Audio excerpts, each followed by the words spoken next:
Hello everyone, welcome back. In this video, we'll be discussing about the third problem of today's weekly contest, find maximum number of marked indices. The problem states that you are given an array nums. Initially, all the indexes of the array are unmarked, right?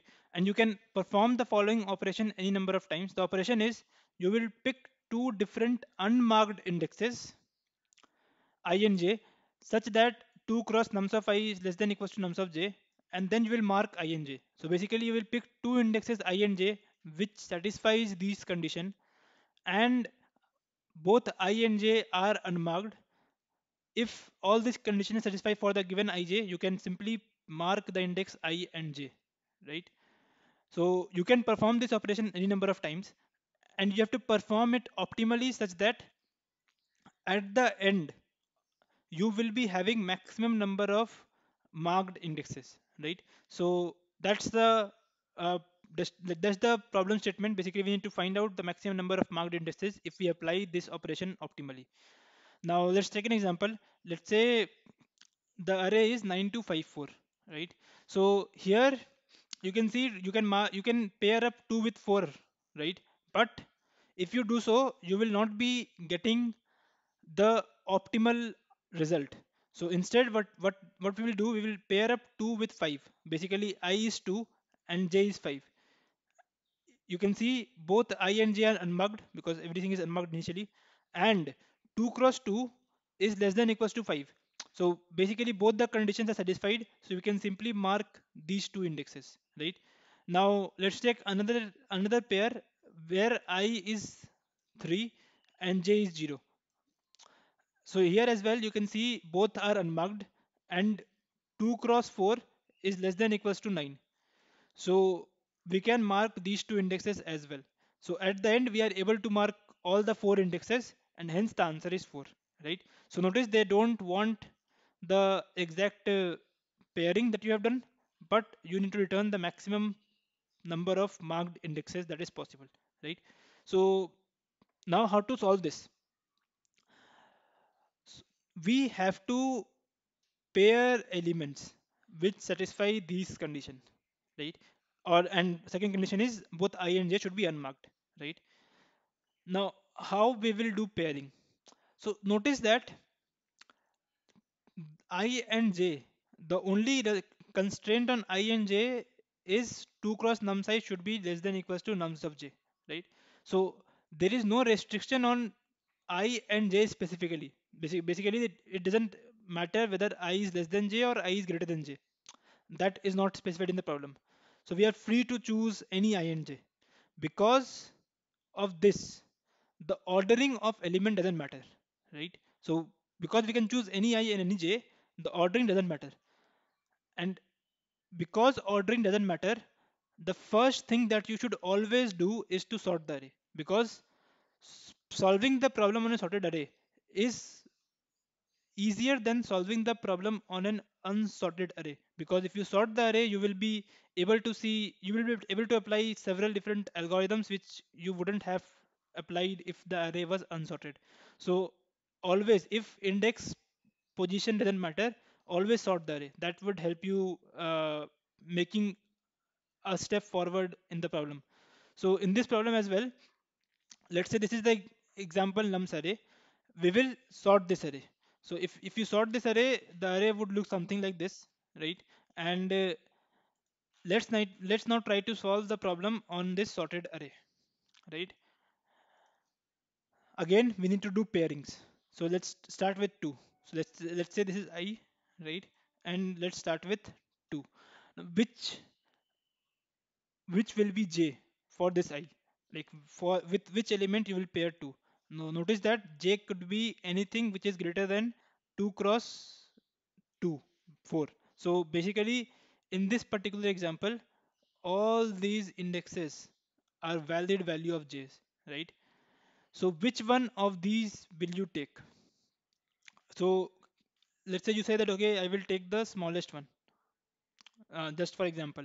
So if you take the smallest one, then you will be blocking some pair which might have been formed. So if you block 6 with 2, you will block 12 as well, because 12 can be formed with 6, right?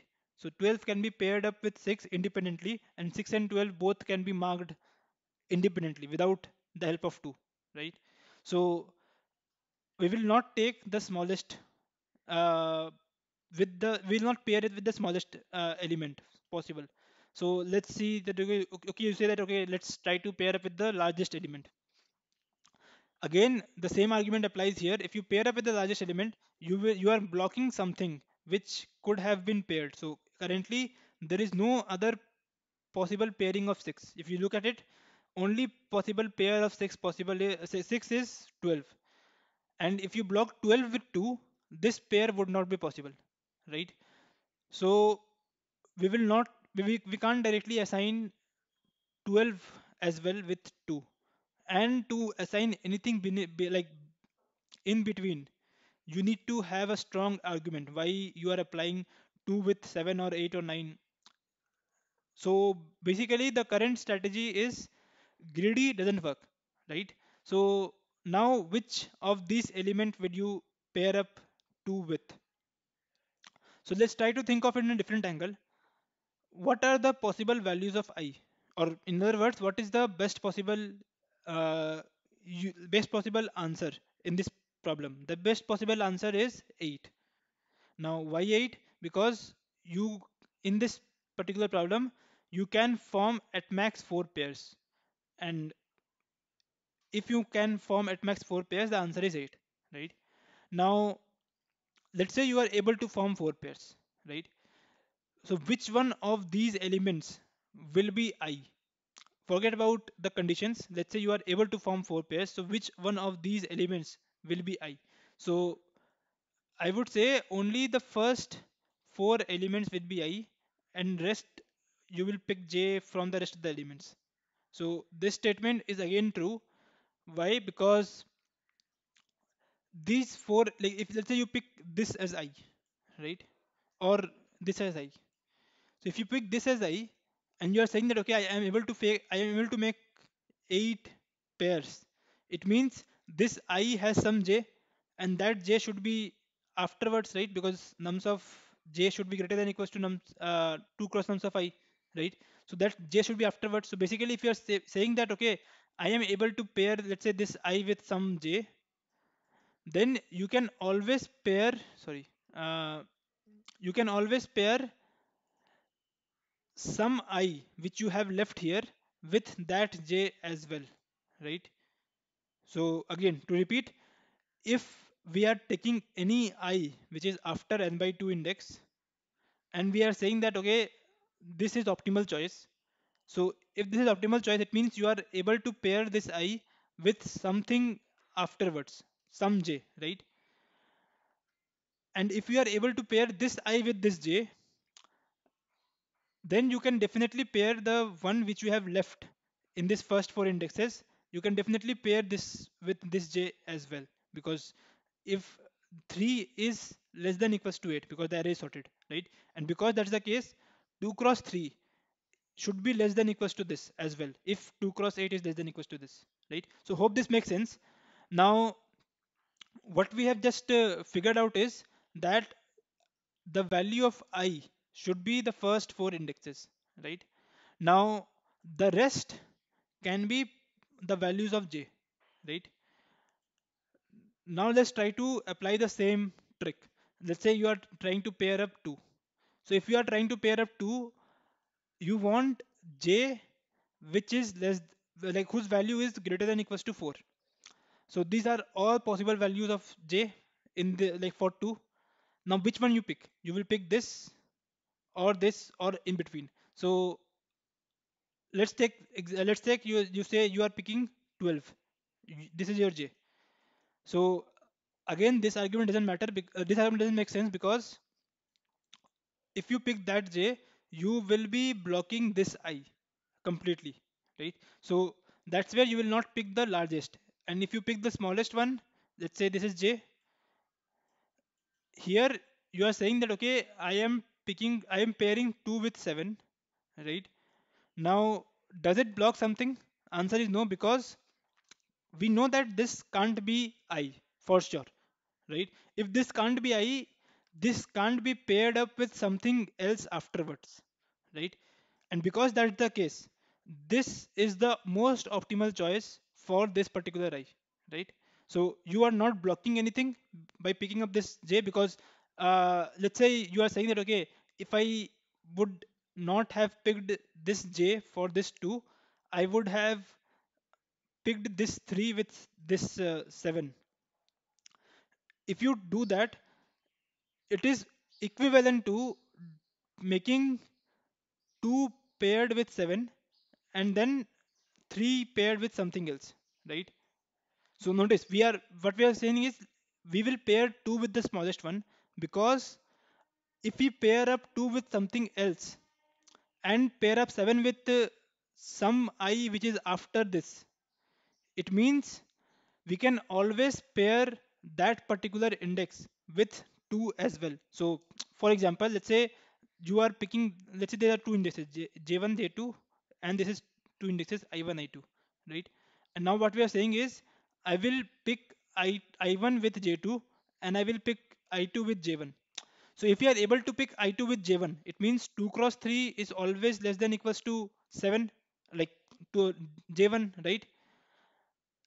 And if that's the case, you can always pair up this I1 with J1 as well, because okay, let's just write this down. So I1 is less than equals to I2, right? And what we are saying is we are able to pair up I1 with J2. It means we are able to do this, right? So again, this I1 denotes the values, right? So we are able to do this. Sorry, this is I2. Now, if we are able to do this, what I'm saying is we should be able to do this as well, right? Always. And because that's the case, we can say that, okay, I will pair up J1 with I1 and let's pair up I2 with J2 or something afterwards, right? So that's where what we have just proved is if we pick the smallest element, smallest possible value with uh, first I, that would be optimal, as that would not block anything else. So what I will do, I will just pick this for every element. I will pick the smallest one which is possible. So in this particular example, I will pick this one. So this is now blocked, right? Now let's say this is I, right? Now if this is I, again what you will do, you will try to find the smallest one. Smallest one is J, but J is already marked, right? Like this 7 is already marked. So that's where you will just take the one which is just after 7, which is 8. So in this case, you will mark 8 for this 3. Again, let's say this I is now 3. In this case again, you will see, okay, I will find the smallest j possible. Smallest j possible is 7, right? Now this 7 is already marked. So what you will do, you will just increment it. Again 8 is already marked, you will increment it. So this is your final j for this particular I. So you will mark it as well, and so on and so forth. So what is your algorithm finally? The final algorithm would look something like this. So what we are doing is we, for every I in 0 to n by 2, we are finding j, which is the smallest index after n by 2, right? Which is satisfying this condition: 2 cross nums of I should be less than equals to that particular j. And once we find this j, we will just keep on incrementing j until we reach a unmarked index. As soon as we reach unmarked index, we will mark the j and I both, right? So that's the algorithm. Now, what is the time complexity? Uh, so first, like, we are iterating over n by 2 indexes. So we are basically iterating over order n number of indexes. Now for each of these indexes, we are finding out j, which is the smallest index after n by 2, which is greater than equals to 2 cross nums of I. So this thing you can easily find with binary search because array is sorted, right? So the second part is you are doing login operation for finding j, right? And what else? Then you are incrementing j until you reach a unmarked index. So this in worst case can take order n by 2 time, or in other words order n time. So the total time complexity currently is order n square, right? Which will not pass because n is up to 10 to the power 5, right? So what we can optimize here? So let's just try to write it down in a different format. Let's just say that we apply binary search using lower bound, right? So we applied binary search. Now, which of these complexity numbers you want to remove? We want to remove this n, right? So in other words, what we want is we want to remove this particular while loop. So think about it. This while loop is something which we are trying to find j for, right? In other words, what we are saying is the smallest j. Let's say you're trying to find the j for this I. So what we are saying is the smallest j lies with some index which is already taken, right? It means you this j would have occurred somewhere in the left as well, right? That's why we have like this is marked because otherwise this would not have been marked. So this j have occurred somewhere in the left, and because it has occurred already, that's why it is marked, and that's why we can't pick it again.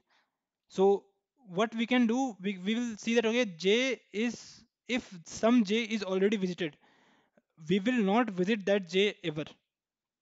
And we if this j is visited, I am sure that everything before that is something which I don't care, right?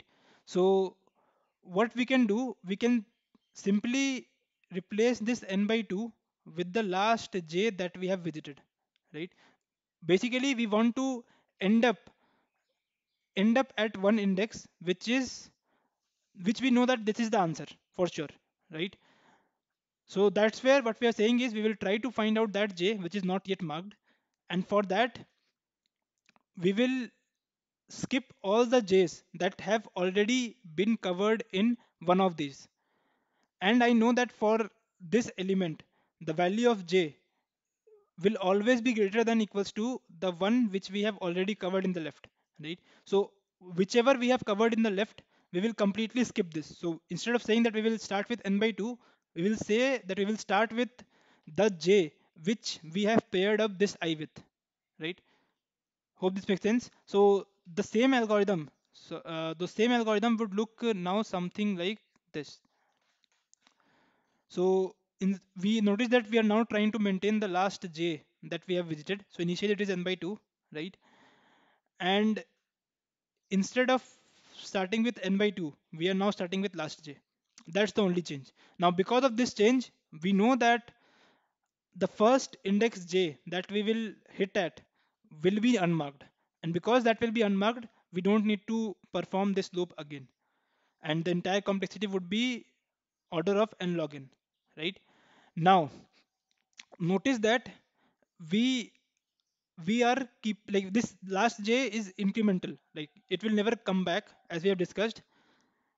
And because that's the case, this j itself is incremental, like we will not ever come back for a j. And because that's the case, we can replace this binary search with linear search as well.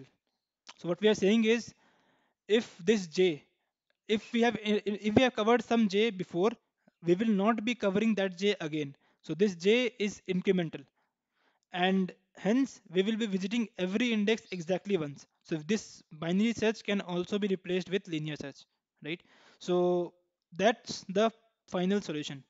Now I will next I will be going to show you the code, but I would strongly encourage you to pause the video right away and try to code this particular solution yourself, with both binary search and without binary search, because that would actually help you understand where you can apply these kind of uh, expectation in the problems similar to this, right? So this is a very nice technique. It will help you in a lot of different cases, but to optimize the complexity. And that's why I will encourage you to again pause the video, code both binary search and without binary search yourself, and then come back to watch the solution. So this is the code that I've submitted. So we will first sort the array as discussed, and then we s- will start L with 0. So this L is nothing but I, right? And this R is nothing but J. So we'll start L with 0 and R with n plus 1 by 2. So this is nothing but we are finding out the first index, the middle index. Now after that we will try to iterate over all the L's from 0 to n by 2. And for each of these L, we will try to find a R. And this is what the binary search was doing in this particular code, right? But as we have discussed, we can replace this binary search with linear search as well, because R is strictly increasing, right? Because R is strictly increasing, we can replace this binary search with linear search and simply find one possible R. If we found such R, we will mark both L and R and increment L and R both. Otherwise, we will break, because we know that if one particular L, we can't find the answer for that particular L, we will not be able to find the answer for L plus 1 as well. Why? Because nums of L is strictly less than equals to nums of L plus 1. So if we don't find the value for a smaller element or pair for smaller element, we will not be able to find a pair for larger element. So after this, we'll just simply iterate over the marked array and see which one is how many of them are marked, and return that as an answer. So hope this entire solution makes sense. Just to reiterate, this is very interesting problem. If you want to understand where to apply two pointers or how to reach at two pointers solution by yourself, in real context, it is often difficult to come up with a two pointer approach by yourself. So this is the exact roadmap that you can follow while you are approaching a problem, and you will see the two pointer by yourself at the end. So hope you like the video. If you like it, give a thumbs up and do subscribe if you haven't already. And I will see you in the next one. Thank you.